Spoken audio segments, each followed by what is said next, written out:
Honda clutch দেখো, clutch ছাড়ো, ওটা হচ্ছে বাঁ পায়ে, ক্লাচ আর হচ্ছে এটা হচ্ছে পিকআপ, না এ एक्सीलेटर, एक्सीलेटर सॉरी, एक्सीलेटर बोलो या स्पीड बोलो या रेस बोलो एक ही। ए एक्सीलेटर, बी ব্রেক, আর সি ক্লাচ। এই পাটা সরাও, এটা নিচে করো। দেখো एक्सीलेटर দেখো তো, ए एक्सीलेटर নাও, নাও জোরে নাও, A accelerator, B brake, C clutch. কোন পা দিয়ে ক্লাচ চাপছো? বাঁ পা দিয়ে।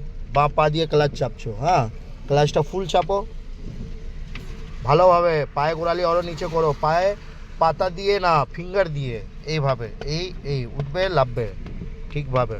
দাও ফার্স্ট গিয়ার দাও, দিলে চলো, নাও একটু স্পিড নাও ধীরে।